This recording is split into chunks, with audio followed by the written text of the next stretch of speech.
If you're a creative person with any ambition at all, then I am almost certain that there are three bad things that you're tempted to focus on. And these are bad things mostly because they don't tend to be as helpful to us as we think that they will be. In this video, I want to talk to you about what those three things are, and I want to help redirect your focus to three things that I think are much more likely to help you get where you want to go. And because most artists tend to focus on the wrong things, if you shift your focus to the things we talk about today, I think it's really likely that you're going to get further ahead than most other creatives. But before we dive in, hey, I'm Jonathan, and I really love to hang out on the corner of creativity, entrepreneurship, and faith. And I created this channel for those of you who might like to also hang out there with me. I am a multi-passionate dude who lives in Nashville, Tennessee, and over the last 15 plus years, I've made my full-time income from my creative work. Now, I'm no expert in all of the things, but I do love learning and growing, and I really wanted to create a space, a channel where I can encourage other creatives like yourself with things that are helping me, with things that have helped me, in hopes that I can encourage you along in all of your creative endeavors and your creative pursuits. And 20 years ago, when I moved to Nashville with a creative dream burning in my heart, I really wish that someone had sat me down and helped me focus on the right things. It would have just made my journey so much easier.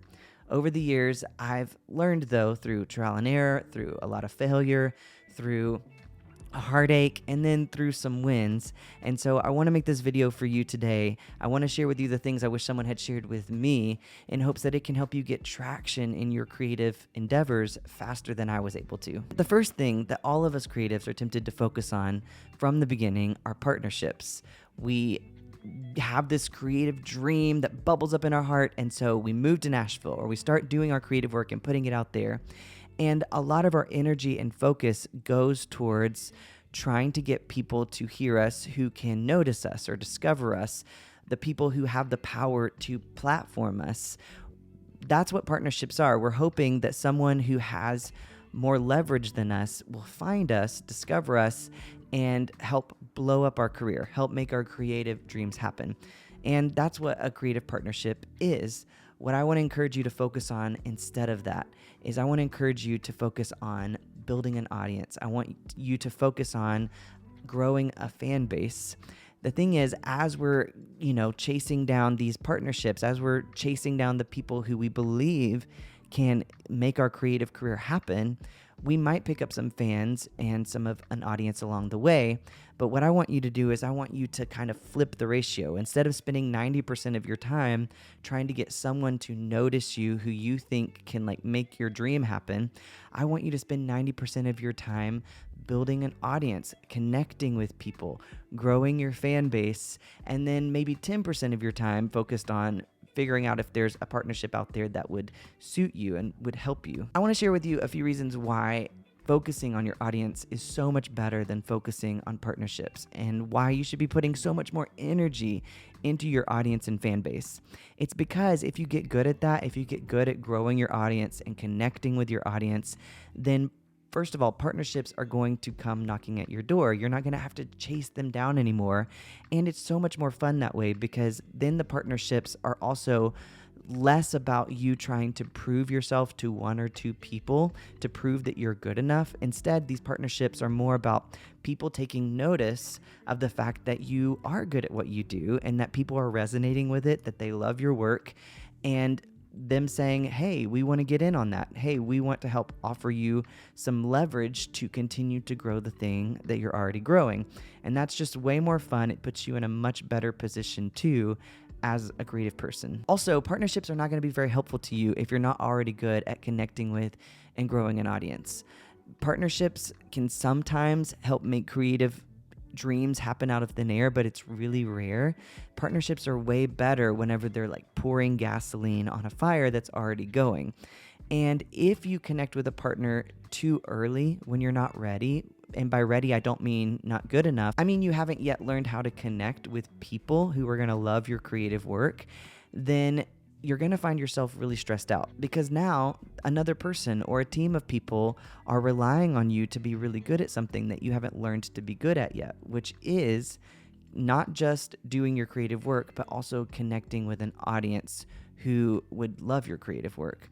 And so All I'm saying is if you get a partnership too early, it likely won't help you, and also it can add a lot of stress to your creative work. And that added stress ends up killing a lot of creative dreams before they've even really had a chance to get going. The last thing is that partnerships will come and go, but your ability to connect with real people who love your work, real normal people, your audience, your fans, that's what's going to help you have longevity in your career. If you look at, for example, tons of famous artists and musicians, over the years, they have different kinds of partners, different managers, different labels. But what stays the same through all of those partnership changes is the audience. And your ability to connect with an audience will help you to continue to have a career even if you lose partnerships. And I know we don't like to think about that happening, but it happens to so many creative people. They get really excited about having this partnership. They think that their creative life and their creative dream is made, and they rely on that. They lean so heavily on the partnership. They put all their focus and energy there that then when the partnership ends or they're let go from the partnership, they just believe that their creative career is over. Well, it doesn't have to be if the point is that you're connecting with your audience, because your audience are the ones that are helping fund your creative dreams. They're the ones that are buying your creative work. So I plead with you, spend about 90 to 95% of your time connecting with your audience, growing your fan base, and then spend about 5 to 10% of your time trying to find partnerships that might work for you and might be a really good fit for you. The second thing that we creatives are tempted to overly focus on is being impressive. Now, I'm not telling you that you shouldn't get really good at your creative craft. Go and practice those riffs on your instrument. Go and get really good at composition and editing your photos in your style. That's really key. And unlike the last thing we talked about, I would say that the ratio of focus is probably closer to 50-50, but along with getting really good at what you do, you also really need to put a lot of focus on getting good at storytelling. Storytelling is how you're going to connect with your audience. It's how you're going to build relationships with people and introduce them to the creative work that you do. If you hope to keep moving forward in your creative dream, then being impressive is only going to get you so far. What's going to help you continue to move forward is focusing your attention on getting really good at storytelling. Being impressive might help you get attention for a little while, but it's going to be short-lived.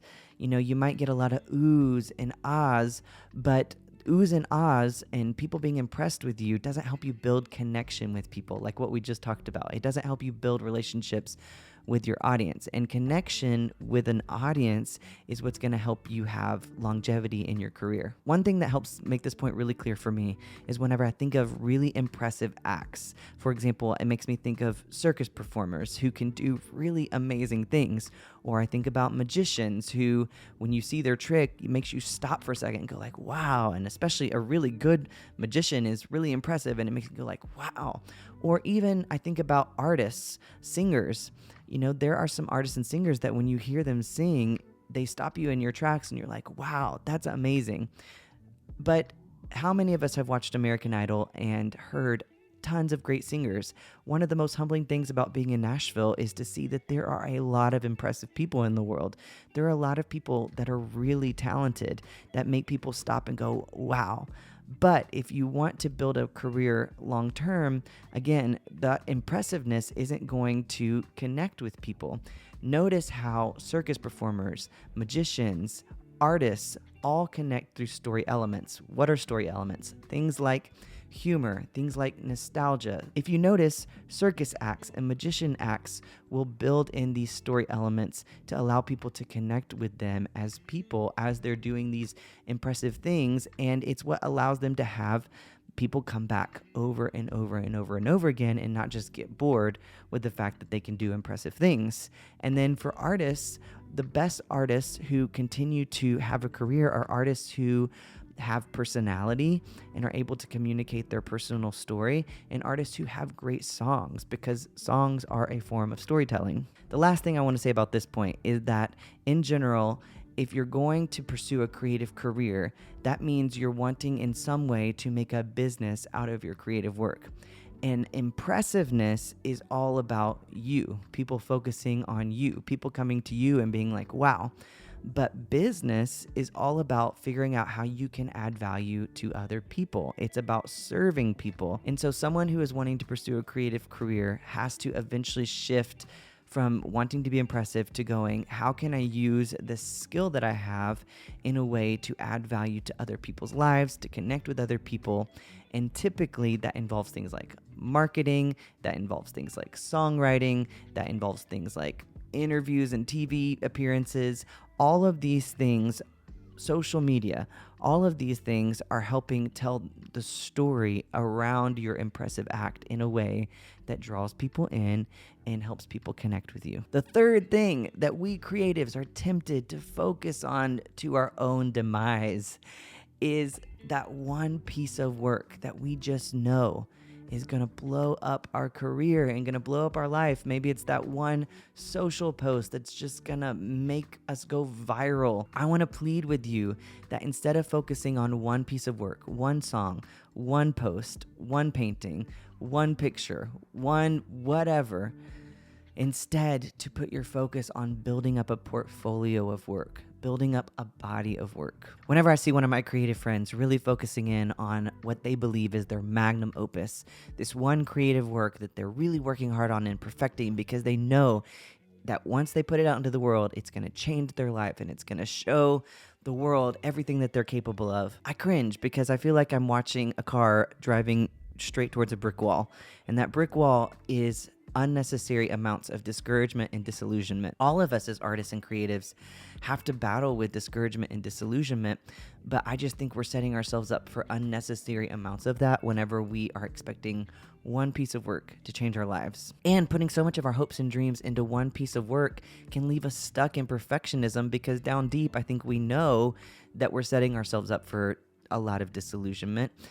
And we feel like we have to get this one thing right. And it can leave us in a place where we don't share our creative work for days, months, years. The truth is that most artists and creatives do sometimes get a rise from one piece of work. The problem is that it's really hard to control or predict which piece of work that's going to be. And if you spend any amount of time looking at artists you love and respect who have done well, oftentimes they communicate that they're surprised and maybe even sometimes disappointed by which piece of work of theirs really hit. Instead of focusing on your magnum opus, on one piece of work that you're just sure is going to launch your career and change your life, I encourage you to focus on creating a portfolio, to creating a body of work, to putting out a lot of things out into the world, because that mindset actually helps you get better at predicting what is resonating both with you and with your audience. The more that we put work out into the world, the more that we are willing to try things, the more we're able to, in a way, test the market. We're able to see and get a feel for what people like from us. And that's really helpful. But whenever we only put out one piece of work, it's really hard to measure and get a feel for what is going to resonate with the people who like our creative work, who might like our creative work. And so it's just really helpful, and it's easier than ever before, considering we live in an age of the internet, to create a lot of different things and to be in a position and in a mindset where we're gonna try to do our best work. I'm not saying don't do your best work, but let's throw out our best work and then try again, throw out more things, throw out another thing, work on another thing. Just keep putting your creative work out there, build up a body of work, build up a portfolio, and over time, we're going to get better and better and better at connecting with our audience and finding what really does hit with the people who enjoy the things that we make. Listen, I know that you're tempted to doubt me. We focus on the wrong things for a reason. It's because we hope and believe that focusing on partnerships, impressiveness, and magnum opuses are going to help us get where we want to go faster. But the truth is, at the end of the day, they don't tend to do that, and they end up oftentimes being a waste of time. And I don't want you to waste your time. Good things take time to grow. And every day we have seeds that we can plant. And I want you to plant the best seeds that are most likely to be fruitful for you in the days and the months and the years to come. If this video was helpful to you at all, and you too enjoy hanging out on the corner of creativity, entrepreneurship, and faith, then I want to encourage you to subscribe. Hit the subscribe button. This is a brand new channel, and I'm excited to finally launch it. If you missed some of my earlier videos, then at the beginning of this channel, to get it going, I'm trying to release a video a day for the first 30 days. It's been a challenge, but it's also been so much fun. After the 30 days are over, I still plan to post videos. I hope to post at least 2 to 3 videos a week. It'll probably end up being 2 videos a week. But I want to continue to talk about these things with you. I want to continue to talk about creativity, entrepreneurship, and faith. And so if you don't want to miss a future video, then hit the subscribe button, and that will definitely make sure that I will be able to see you again tomorrow. Okay, that's all I have for you today. I will be back tomorrow, and the plan is to talk about how our thoughts about God might be keeping us from creating. It's a really super interesting topic, and I'm excited to explore it with you. Hopefully you'll join me, and I'll see you tomorrow.